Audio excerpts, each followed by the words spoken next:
Alright friends, we have done this many times before, but let me show it as a separate lesson, printing a variable.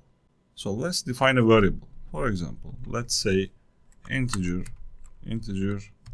number equals to 5. Since it's an integer, I assign a whole number. Let's say 5. Okay. Now inside the print or println function, I use here println function, we are not writing the value inside the quotation mark.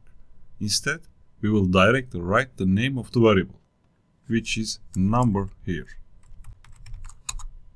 Let's run the program.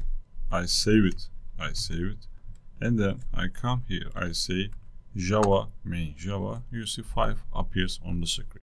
The important topic is, when we print a variable, we don't write it inside quotes.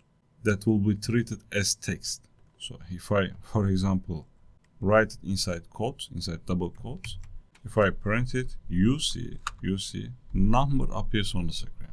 It's treated just a text.